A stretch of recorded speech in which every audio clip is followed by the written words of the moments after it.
សួស្តីបាទថ្ងៃនេះវីដេអូរឿងប្លែកតិចគឺនាំបងប្អូនអរគ្នាមកជួបជាមួយនឹងការពជាកំណត់ទៅលើសត្វឆ្មាម្ដងបាទអញ្ចឹងដូចជាបងស្រីម្នាក់គាត់ចិញ្ចឹមឆ្មាមួយខែពីរខែកើតកូនមួយខែពីរខែកើតកូនអញ្ចឹងឆ្មាឡើងពេញផ្ទះអញ្ចឹងគាត់ចង់រកគាត់បញ្ហានោះគឺគាត់អត់ចង់បានឆ្មាច្រើនពេកទេអញ្ចឹងគាត់ចង់មានវិធីបែបណាដើម្បីឲ្យវាកាត់បន្ថយឬក៏មិនឲ្យវាមានកូនបន្តទៀតអញ្ចឹងបើសម្រាប់បងប្អូនអ្នកគ្នាកំពុងមានបញ្ហាដែលសត្វឆ្មាច្រើនពេកយើងចង់ពជាកំណត់គឺខាងខ្ញុំអាចដោះស្រាយបានគឺសម្រាប់បងប្អូនអ្នកគ្នាចង់ពជាកំណត់សត្វឆ្មាគឺអាចព្រោះពេលខ្លះយើងវាច្រើនពេកក៏យើងពិបាកក៏ប៉ុន្តែបើបងប្អូនអ្នកគ្នា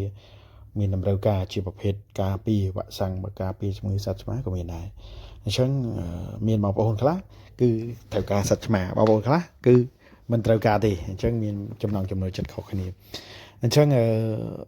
សត្វឆ្មាគឺវាក៏ជាចំណុចមួយនៃការថែទាំផ្ទះរបស់យើងផងដែរគឺកំចាត់ពួកសត្វកដុរអញ្ចឹងបើយើងមានសត្វឆ្មាខ្លះក៏ល្អប្រសើរក៏ប៉ុន្តែបើវាមានច្រើនពេកធ្វើឲ្យយើងពិបាកក្នុងការផ្ដល់ចំណីអាហារក៏ដូចជាការថែទាំវាទៅផ្ដល់បង្កជាភាពរញ៉េរញ៉ៃផងដែរ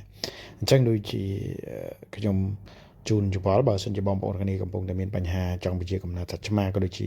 វ៉ាក់សាំងបង្ការទៅលើសត្វឆ្មាអាចទំនាក់ទំនងមកខ្ញុំបានខ្ញុំអាចជួយប្រឹក្សាយោបល់ក៏ជាណែនាំបន្ថែមអរគុណបាទ